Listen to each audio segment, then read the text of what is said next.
Healthy beginnings, hopeful future. You shouldn't take medications that were not prescribed to you. Close to 300,000 women die every year during childbirth because of pregnancy. There's another thing called postpartum depression, where women after giving birth, they go into depression. Invest in your health, because that is the greatest investment you ever make. Welcome to Aspure Multimedia Studio, where True Talk makes pure sense. I am Jubo Felicity, and with me in the studio today is a medical practitioner to celebrate World Health Day. He is Pharmacist Dr. Lucky. It's so good to have you in the studio today. It is good to be here. Thank you for having me. It's our pleasure to have you today. So the theme for this year's World Health Day is Healthy Beginnings, Hopeful Future, with a focus on mothers and babies' survival. How does this theme resonate with you as a healthcare practitioner? Yeah, thank you very much. Once again, thank you for having me.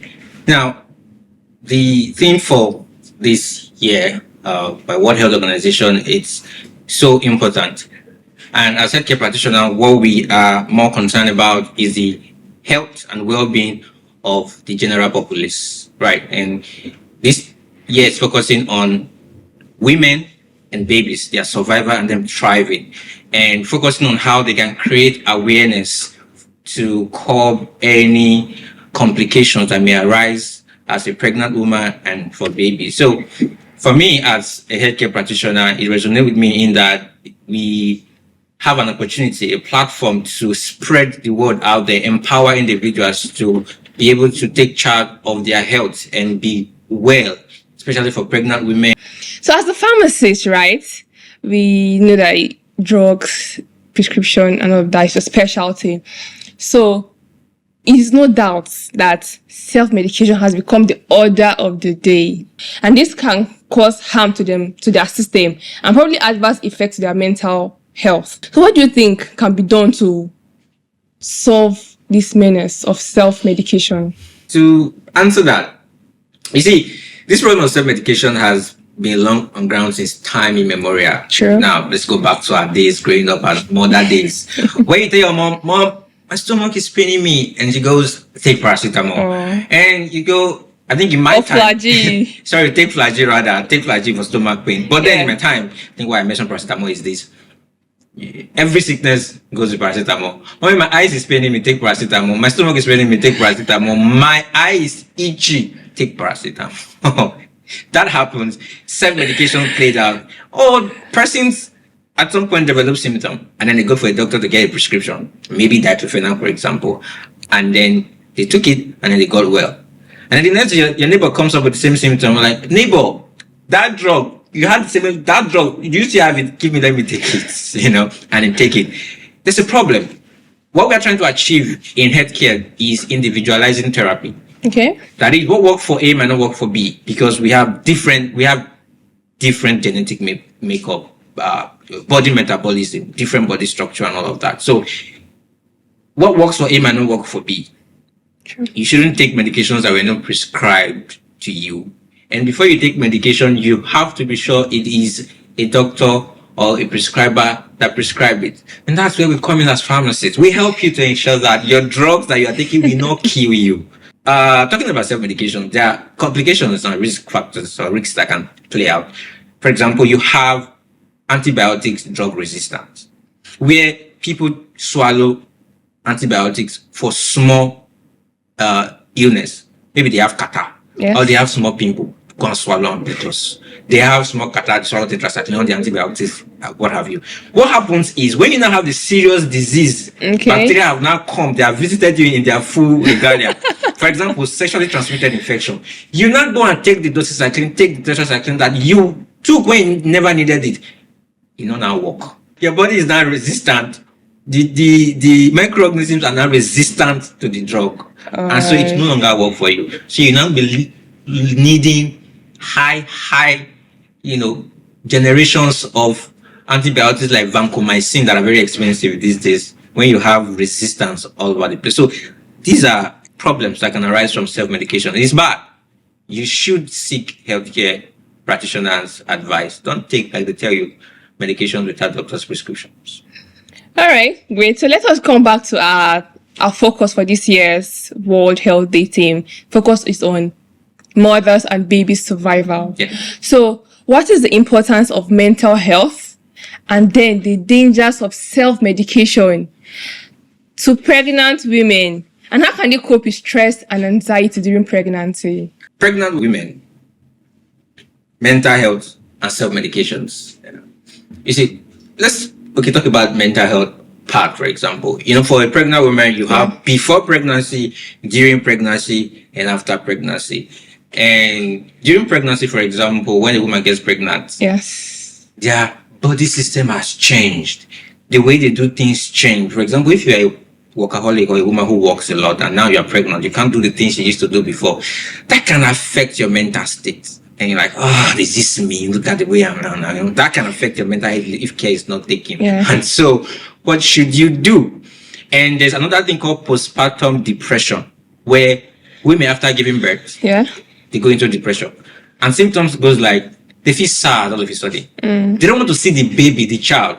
The cry of a baby becomes an irritation in their ears, right?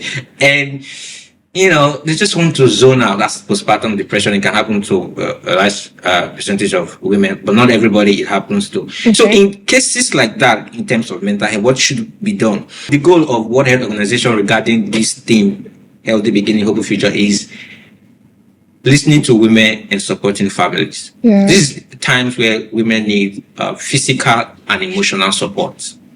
Now, talking about self-medications, wow. There are 3 trimesters as a pregnant woman. First trimester, third trimester, second and third trimesters. And at these specific periods in pregnancy, drugs that you take have significant effect. For example, the first trimester, there are drugs you shouldn't take because it can affect the child's development, brain development, spinal cord development, and what have you. And that's why pregnant women, you don't take drugs. You have to register for antenatal to be sure that the drugs that you are taking are the ones that you should take. For example, you shouldn't take flagyl, metronidazole. You shouldn't take diclofenac, NSAIDs, celecoxibs. You should be careful taking fluoroquinolones like ciprofloxacin, moxifloxacin. All these kinds of drugs, they can be teratogenic. Now, to break the grammar down is this. The child is at risk. For example, you can have a child that is born. The brain did not develop well. That can be a problem. Or the child will die just the moment he's born because the drug that the mother took affected the baby.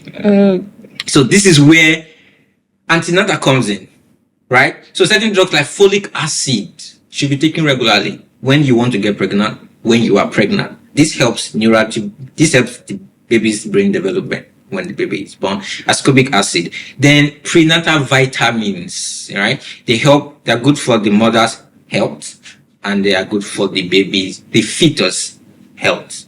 So self-medication is a no-go area for a pregnant woman.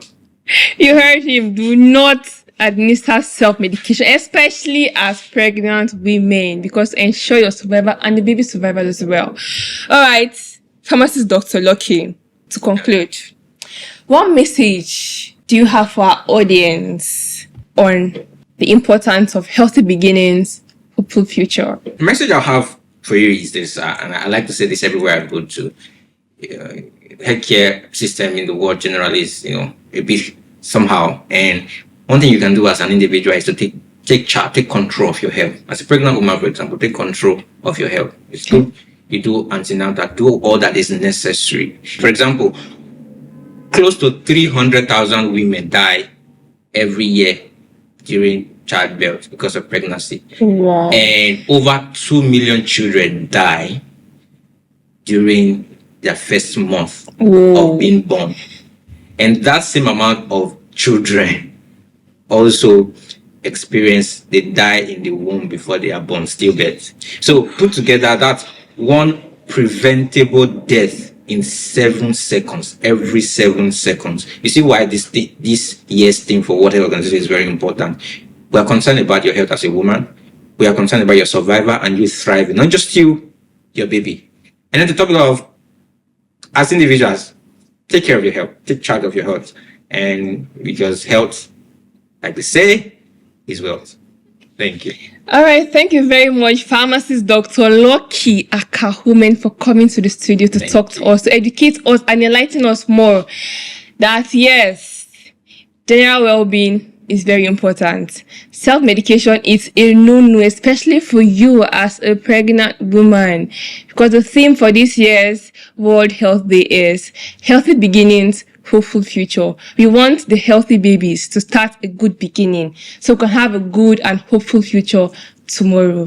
Thank you very much for watching, and make sure to like, subscribe, and share this video with your friends. You could be educating somebody, you never can tell. So share this video with your friends and family, and do also follow us on all social media platforms on Facebook, Instagram, YouTube, X, and TikTok at Aspure Connect. Until you come your way again next time, stay tuned to Aspure Multimedia Studio.